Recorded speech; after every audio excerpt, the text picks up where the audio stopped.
जय हिंद फ्रेंड्स, आप सभी का स्वागत है पब्लिक मेट्रो पे। जैसा कि आप लोग जानते हैं कि अभी फिलिस्तीन और इजराइल में काफ़ी घमासान युद्ध चल रहा है, तो आज हम सब इसी पे बहस करने के लिए बैठे हैं यहाँ।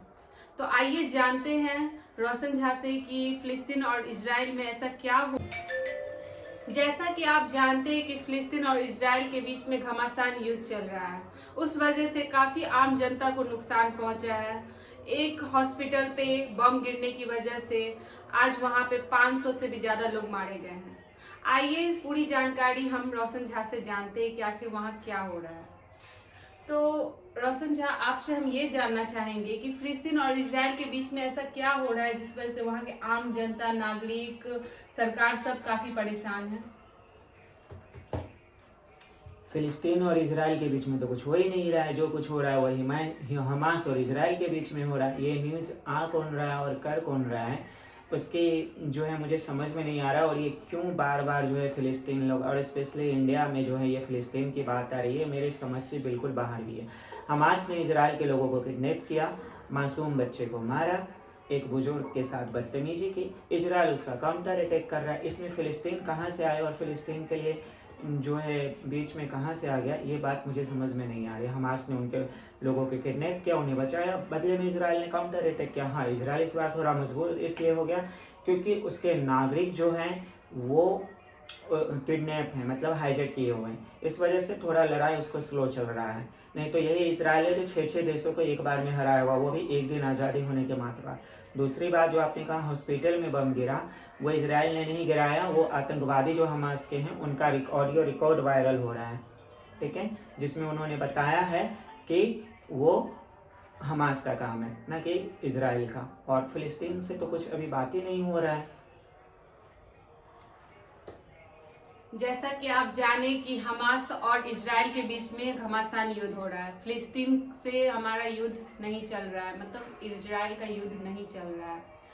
तो सुनने में आया है कि हमारे भारत की सरकार भी काफ़ी समर्थन किए हैं फिलिस्तीन का, इजराइल का, या फिर नहीं, बहुत आम जनता ये बोल रहा है कि नहीं भी समर्थन किए हैं। अब क्या है वो आपसे जानते हैं, आइए जानते हैं उनसे। नहीं, हमारी सरकार ने किसी प्रॉपर देश का समर्थन नहीं किया। हमारी सरकार ने आतंकवाद का विरोध किया। इसराइल के लोगों की किडनैपिंग हुई, उस पर हमारी सरकार ने कहा कि नहीं, ऐसा नहीं होना चाहिए। इसमें इसराइल की जो लड़ाई होगी, इसराइल आतंकवाद से लड़ने में जो मदद चाहिए वो भारत करेगा। उन्होंने फिलिस्तीन का विरोध नहीं किया, है ना, उन्होंने आतंकवाद का विरोध किया। और ये नहीं कहा कि इसराइल सही है या फिलिस्तीन गलत है, उन्होंने सिर्फ ये कहा कि इसराइल के नागरिकों के साथ गलत हुआ और आतंकवादी की लड़ाई में भारत उनके साथ है। अब लोगों ने बना दिया कि भारत सरकार इजराइल के पक्ष में है या उनके पक्ष में है। हाँ, पर यह है कि हमारी जो डिप्लोमेटिक सिस्टम है उससे ना हम फिलिस्तीन से लड़ सकते हैं ना हम इजराइल से लड़ सकते हैं। हमारे लिए दोनों ही बराबर है। हमारे लिए यहूदी भी इम्पोर्टेंट है, अरब के लोग भी इम्पोर्टेंट है। तो आपका कहना है कि ये सब आतंकवादी का किया गया है? बिल्कुल आतंकवादी का किया हुआ है। हमास का और काम क्या है? आप हिस्ट्री दिखाइए। हाँ, हमास बना ही गया था इसलिए इजराइल को ख़त्म करने के लिए।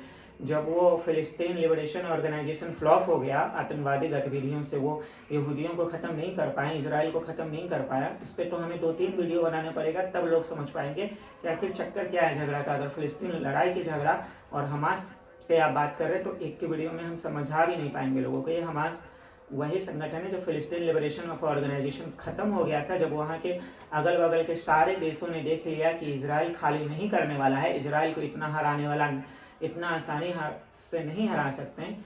तब हमास का संगठन किया गया ताकि इजराइल को वहाँ से ख़त्म किया जा सके। जैसा कि आप जाने कि इसमें आतंकवादी का हाथ है, जिस वजह से हमारे फिलिस्तीन और इजराइल दोनों में काफ़ी समस्या आम जनता को पहुंच रही है। तो हम आपसे ये भी जानना चाहेंगे कि कांग्रेस के बारे में ये पता चला है कि कांग्रेस आतंकवादी का साथ दे रहे हैं।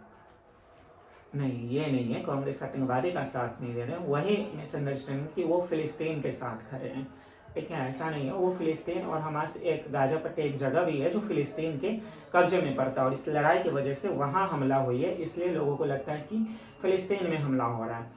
तो हम जब फिलिस्तीन और यहूदी जब 2 नेशन बना था, वेस्टर्न देशों ने बनाया था यूएन ने, तब भारत सरकार ने फिलिस्तीन का ही साथ दिया था कि इसका बंटवारा नहीं होना चाहिए था। तो उस हिसाब से कांग्रेस ने वो रखा है कि फिलिस्तीन के साथ अगर गलत हो रहा है तो हम फिलिस्तीन के साथ हैं। और ये चीज़ सही से मीडिया वाले नहीं दिखा रहे। उन्होंने ये नहीं कहा कि कांग्रेस ने भी कि हम आतंकवाद के साथ हैं, वो ये कह रहे हैं कि अगर फिलिस्तीन के साथ गलत हो रहा है तो हम फिलिस्तीन के साथ हैं।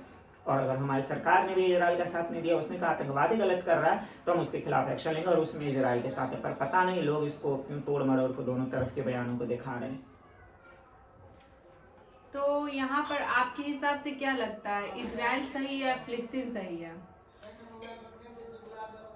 प्रॉपरली अगर देखा जाए तो वो देश तो इजराइल का ही है, क्योंकि यीशु मसीह से पहले वो यहूदियों का ही देश कहलाता था। लेकिन क्योंकि जैसे हमारे धर्म में भगवान बुद्ध हुए, तो भगवान बुद्ध शुरू में क्या थे, हिंदू थे, लेकिन उन्हें हिंदू की कुछ चीज़ें पसंद नहीं है, जिसके कारण उन्होंने अपना एक अलग विचार रखा और जिसके कारण बौद्ध धर्म का निर्माण हुआ हमारे देश में। ठीक उसी तरीके से जीसस को यानी यीशु मसीह के यहूदियों के कुछ विचार पसंद नहीं आए, तो उनका थॉट, उनकी चीज़ें अलग थी, जिस वजह से यहूदियों को, कुछ यहूदियों ने उन्हें क्रूस पे चढ़वा दिया। इस वजह से लोगों को यहूदियों से जो है नफरत होने लगी वहाँ पे, और उसके बाद से वहाँ से उनको खाली करना पड़ा। नहीं तो उसका सबसे पुराना नाम, अगर आप 1000 BC पहले जाइएगा तो उसका नाम है किंग ऑफ इजराइल। वो लोग कह रहे हैं कि